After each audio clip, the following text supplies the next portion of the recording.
Our next speaker is Reverend David Millar. David Millar is the Director of Spiritual Training with the Australian New Church College. Ordained in 2003 into the New Church in Australia, he subsequently served as the pastor for the Adelaide Society of the New Church for 5 years, prior to moving into his current role with the Australian New Church College. David Millar's focus for ministry over the last 7 years has been concerned with supporting people to engage with sacred texts directly so that they might experience firsthand their power to effect profound inner changes and so deepen their sense of spiritual life and practice. It is his view that such changes are necessary before we can fully appreciate how the Word is the Lord and what this means in terms of our experience of being a spiritual community.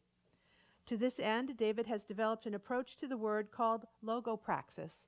In his talk, David will be relating to the impact that Logopraxis has had on those who practice it, as well as how this has contributed to a deeper understanding of the place of the Word in offering spiritual direction. In concluding his talk, he will touch briefly on the role organizational structures play in developing a culture that supports spiritual practice. Reverend David Millar.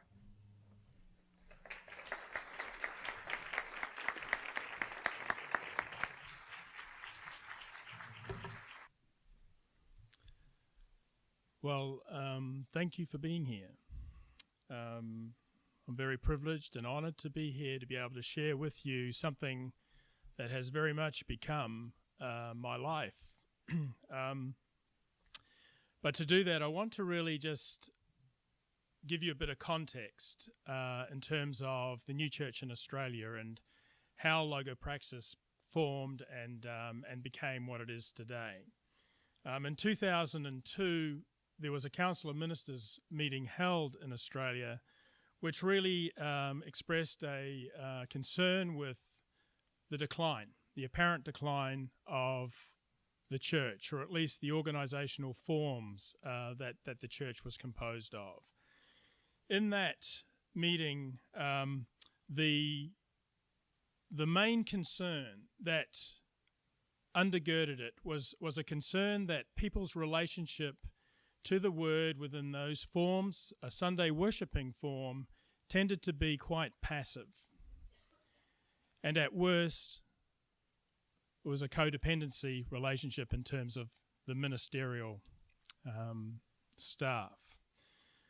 This was a real concern, and we saw this as part of the reason for why things were going in the direction they were going. Now, having said that, we have a very positive attitude with regard to the future. Our current state is such that we are able to think and explore new ways of being and be open to the emergence of new forms that are able to capture perhaps more clearly the spirit of the age. And, you know, it's still an experiment. But in saying that, we have now, over the last 7 or 8 years, a body of evidence in terms of people's experience in life that would suggest that something is happening, and that's a great thing. What we were looking to do was to move towards a situation where people were taking responsibility for their spiritual growth and development. That was the primary thing. And that meant that they had to engage in some way in a personal practice of reflection and response to what they found in that state of reflection.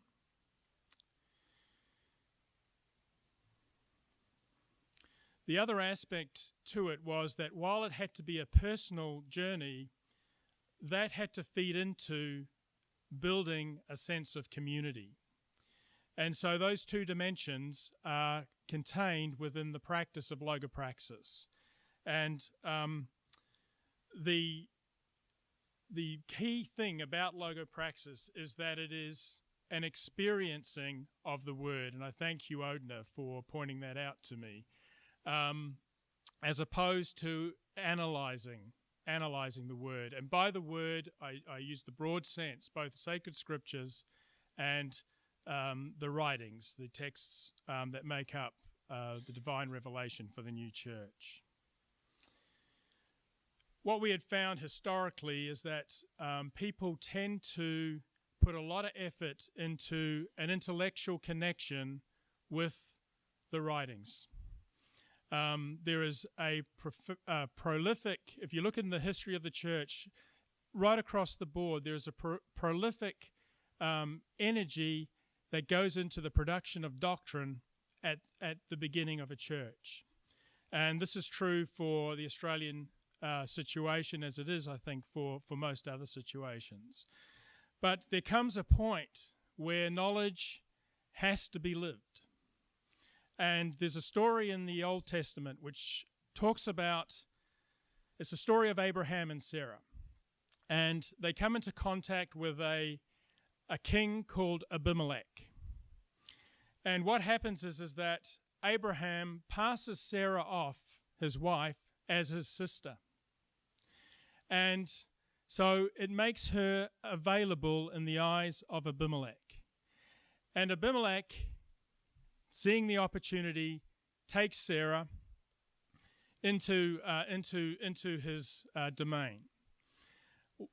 What happened while through that was that the wombs of the women in Abimelech's kingdom became closed. They were barren.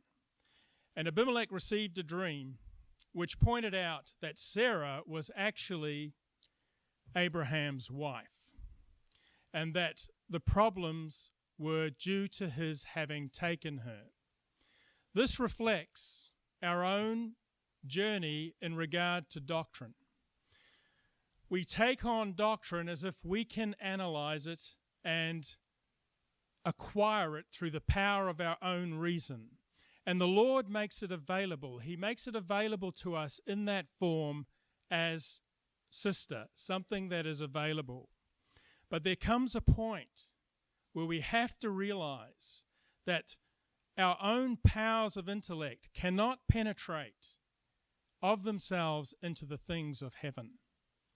And that entrance into spiritual things and celestial things only comes when we recognize as a matter of life that the doctrine is from the Lord and is the Lord, that the Word is the Lord. So, I'll just turn on the... So Logopraxis is the practice of the Word. And the idea behind it is that it will create a sense of community that is very much centered around people's experience of the Word. So when a Logopraxis group meets, it's not about discussing the Word. It's not about being engaged in speculation with regard to what things might mean. It is an environment in which people can bring their living experience. And that living experience is something that can't be debated, but it is something beautiful, and it is something sacred, and it is something that is offered to them by the Lord for the sake of the group. And so these two dimensions of individual practice and collective life come together in people's taking personal responsibility for engaging with the Word. So how is that done? Well, Logopraxis has a simple, straightforward structure to it. That structure is in your handout, but you don't need to go there now. Simply, what it involves is each individual being given a block of text from the writings. They begin to work through. We work through books from beginning to end. So people are given a block of writing of about 10 to 15 pages. The idea here is to read through those sections that they're given in a way that is contemplative, listening for what reaches out to them from the text. So it's not about getting a handle intellectually on what's there. It's really about the Word reaching out to them and offering them something that they can carry into their life over a 2-week cycle, which is the cycle of a Logopraxis session. So they go through, they mark up what they feel is reaching out to them. Then they do a second pass, which involves just going through what has caught their attention.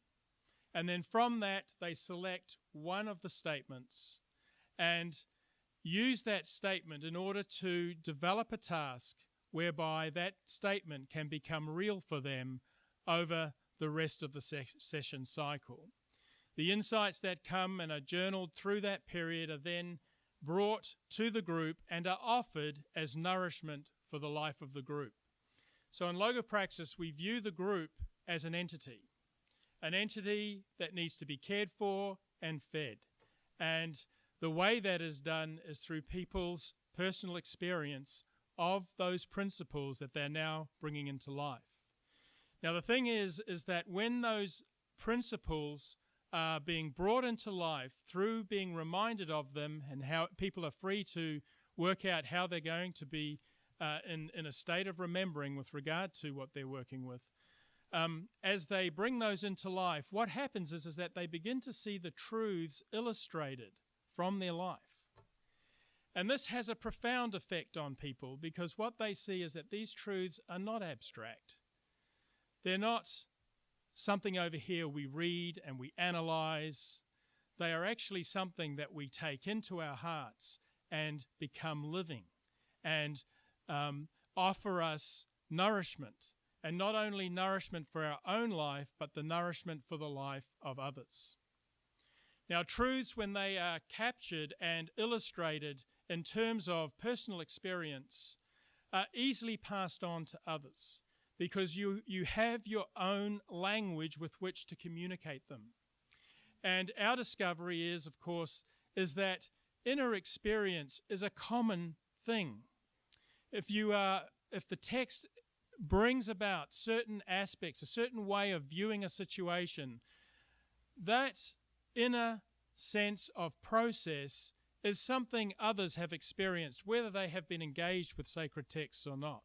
But you can frame truths in a way that they can receive them. And this is indeed what is beginning to happen within the Logopraxis community.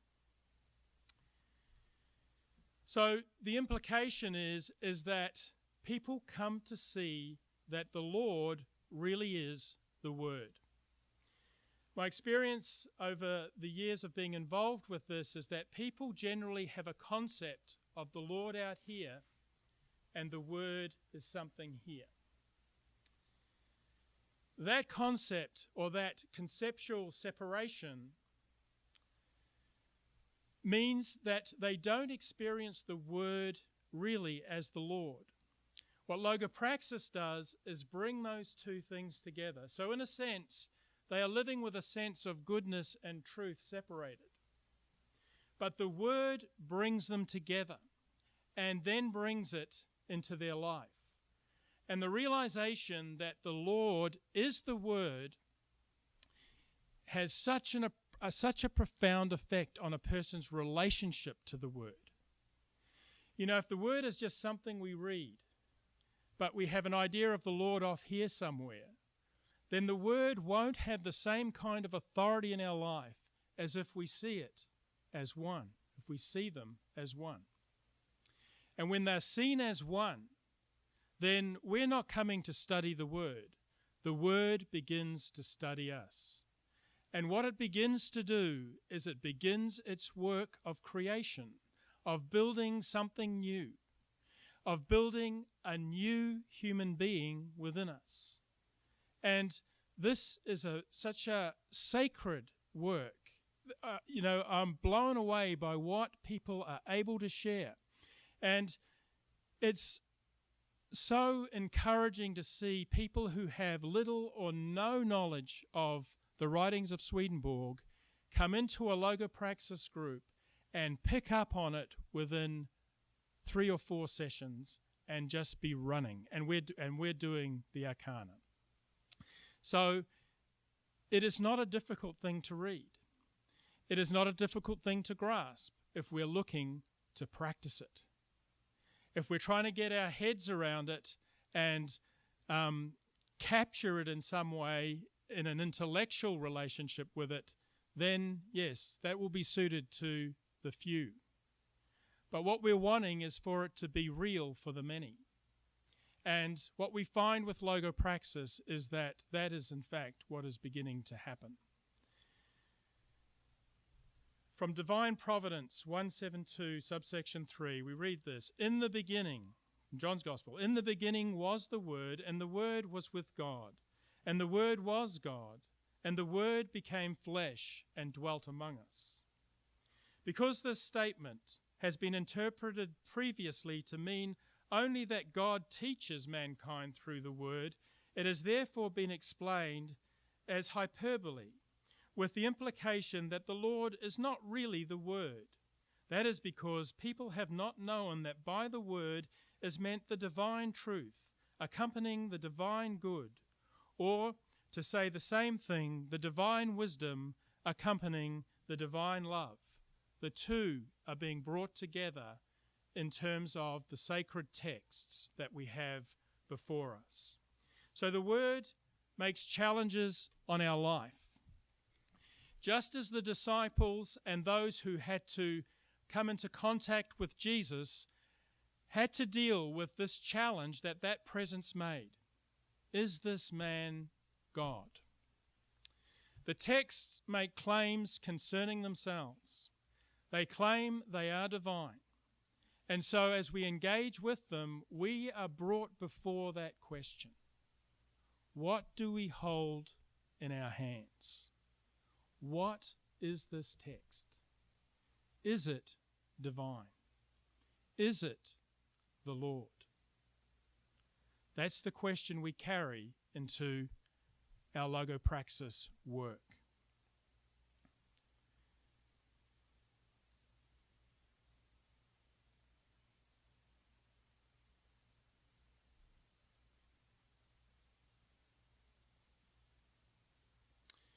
So an experiential knowing involves seeing the operation of a principle in your life.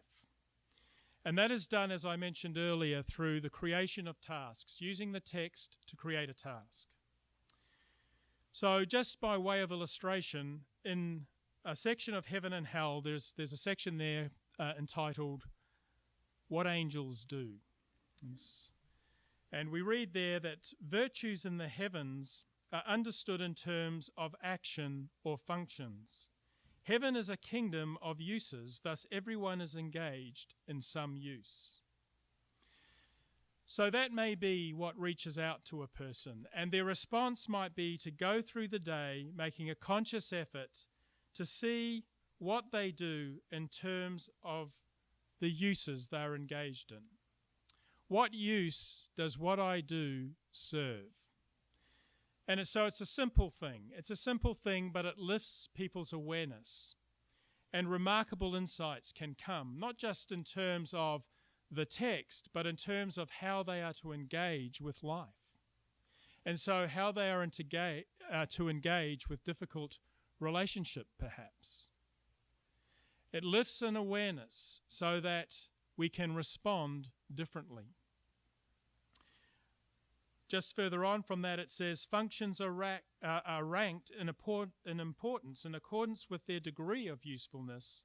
Angels claim no importance to themselves, but ascribe importance to the use. And because use equals good, and all good is from the Lord, therefore all is ascribed to the Lord. If a person thinks about respect for themselves first, and the use second, rather than the other way around, they can't hold any office in heaven because they are looking away from the Lord. To say use is to mean the Lord. Incredible thing in our well, it's not an incredible thing. It's an observation in terms of our culture. Often people like to be put first. Use is second. People that come into a community, if all the focus is on what they can do and what they can offer, they often feel a little bit, or can feel a little bit offended. Same in employment. If I'm only regarded for what I can do and not for me, then that can give me a feeling of being ostracized from the situation. But of course, it's not about us. It's about the use. And so a simple task there could be to become aware of situations in which I think I deserve more recognition because of what I do. In those moments, remind myself that I am secondary to the use, and then note the impact of that on one's state. Spiritual love, value, and respect are nothing other than love, value, and respect for the use in the role, not for the role because of the use. This is looking at people from a spiritual perspective. Wisdom is loving use. So a task from that might be to look at the people I have contact with from a spiritual perspective by appreciating the uses their roles support. How does this influence my own view of them? And then to record my findings. So we see that just through creating a simple task based on a passage from the writings, we have something we can carry into life that has significance in terms of how we interact with others and how we understand the situation and circumstances we're in. What we find in Logopraxis is that taking these tasks into life transforms the situation into something that supports spiritual life.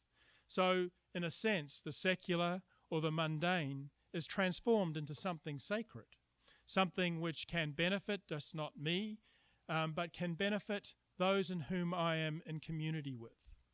And we have found that that is indeed the case. Logopraxis honors the principle that perfection is found in variety. As people work with whatever the Lord has given them from the text, we see a wonderful operation of divine providence. Divine providence has been implements actually their interest and raises their affection for a particular piece of the text. Not for them, but because in 2 weeks' time they're going to have to bring that to a group and share that with the group. So we work on ourselves for the sake of others. Working with the Word, we love the Lord. For the sake of others, we love our neighbour. And the Lord then builds his church. I think I'll leave it there.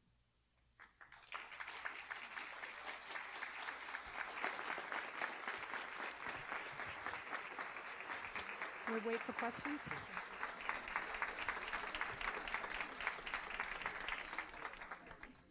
We have time for some few questions. If something has come up for you that anyone would like to ask Reverend Millar? Yes?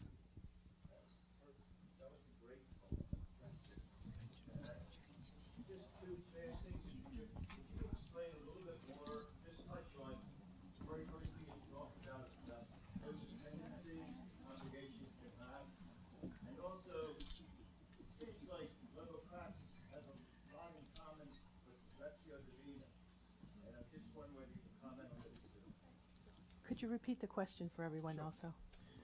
So the question has to do with sorry, what was the first part of the question? Codependency, right.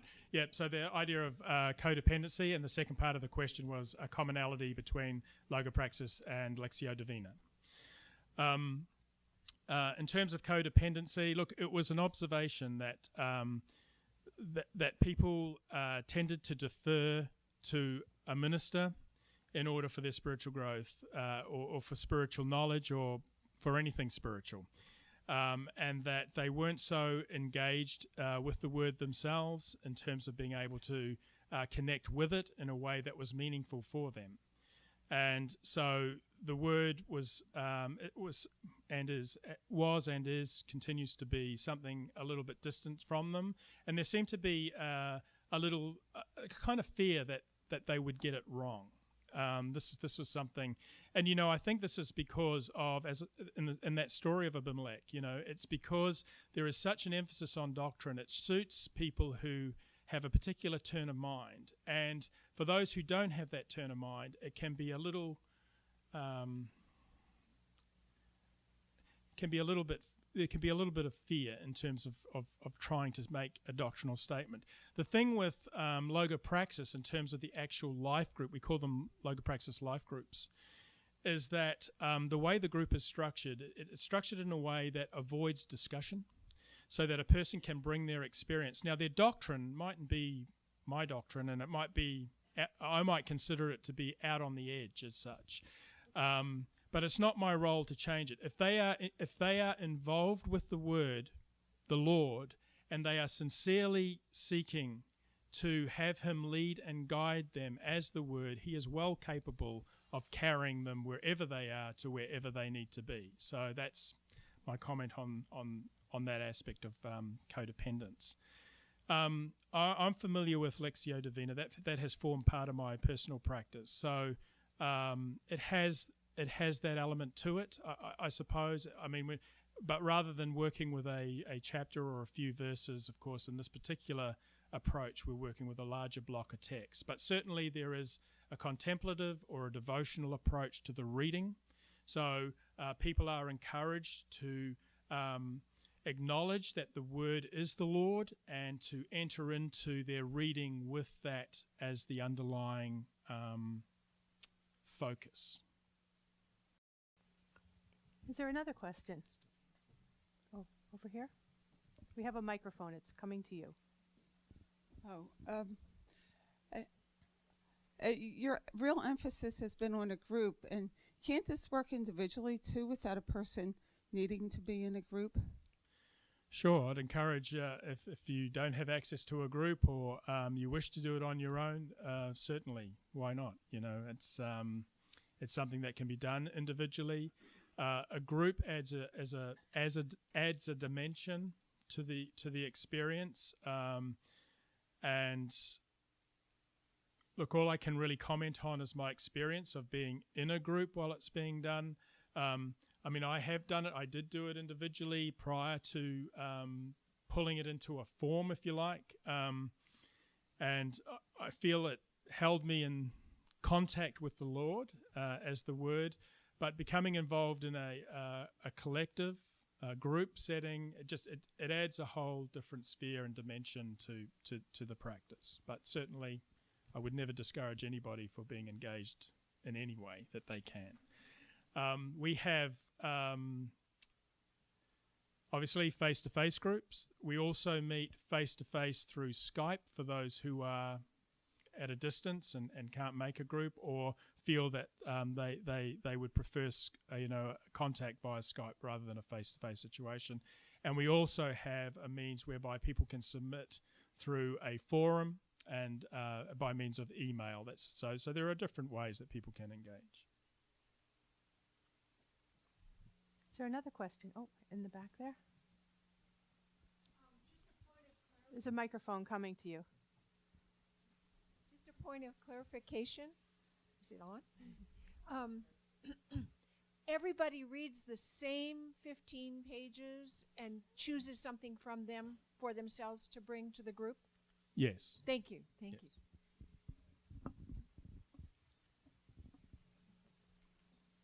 Question in the middle there? You're in the middle of Arcana. Can anybody just join and start from that point, or do you have to wait? Yeah, that's a great question. Because the approach is really about individuals working with a selection from the text, there's no problem dropping in midstream. Things just go on as they do, and very quickly people become connected in. Because it's practice-based, experientially focused, what we find is that it doesn't really matter where you drop in or what text you drop into, what the Lord needs to work out in terms of your own life. That's what comes to the fore. Yeah. Oh, there's a question over here. Could you bring the microphone over? Thank you.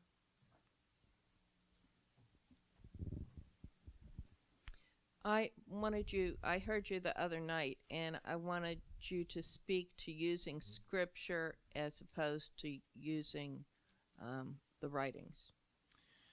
Yes, using scripture, you'd use the same framework in your approach to scripture. We have a few tools actually that we use with the writings, but with scripture they work exceptionally well. And the idea there, we have what a tool that I received from Reverend Richard Keyworth in Auckland, New Zealand, but it's what we call the In Me tool, and it's where you drop in the term in me as frequently as you like within a passage of Scripture, so that the focus turns away from person, place, and time to the inner life. And while we haven't actually worked through Scripture to date, simply because the group chooses what texts they want to work through, there's no reason why Scripture can't form a base for this work. Question over here?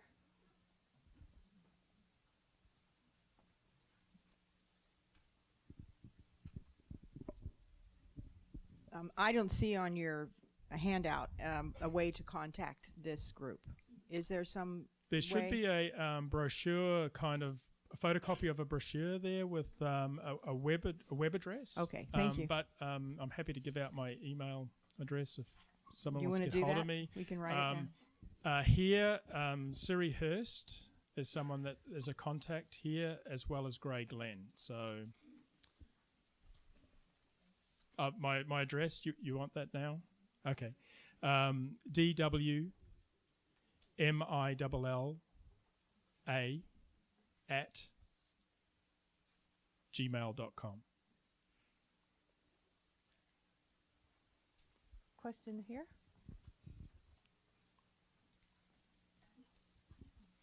I appreciate the value of reading the writings and the Bible for the connection with the fact that that is God, that is the Word made flesh.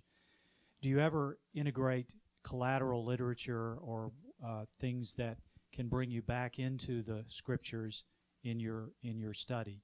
In other words, books that are not spiritual, are not the directly divinely inspired, would bring you back in as part of your class. Okay. The short answer is no. The focus is the writings. That is the focus. But what people augment to that is, everybody works with what they work with during the week, and if they're reading outside of that reading, there's no reason why they can't offer something that's connected in with collateral material. The other thing we've found in a wonderful way is people's, it's not an overly regular thing, but occasionally people's dreams have a wonderful impact and are given for the life of the group, and that's seen when someone feels that they can bring that to the group. So as a different form of collateral material, if you like. So.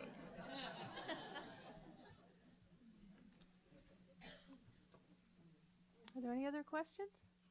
Oh, one over here.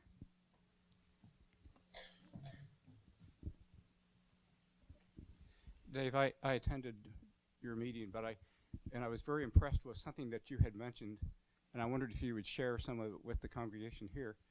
Regarding the Lord is the living Word, and we have the doctrine of the Word which teaches He's clothed as the Word, and yet He bears His face and hands to us as we approach Him. And you had mentioned how, as your parishioners engage in this, how they come to know the Lord as a living being through the Word. Could you expound on that just a little bit? You've done it very well.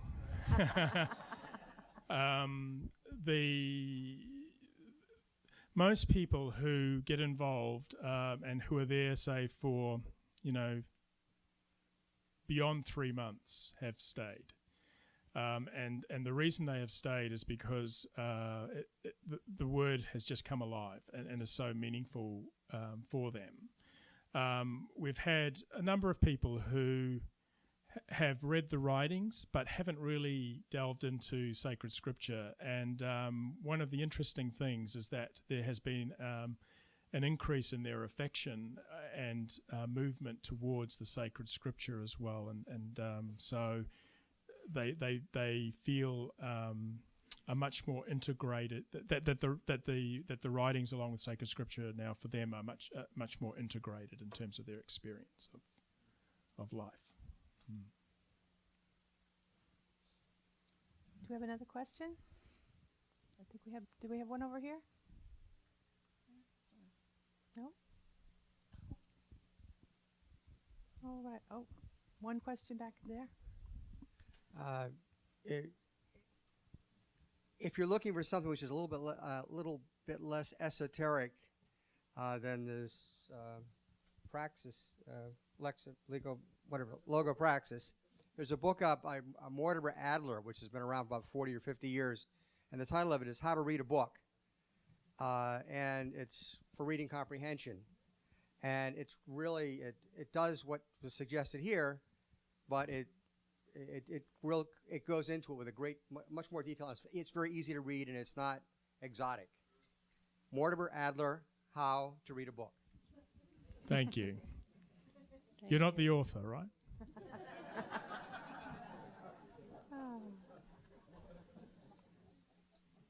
Well, thank you very much, Reverend David Millar. Thank you.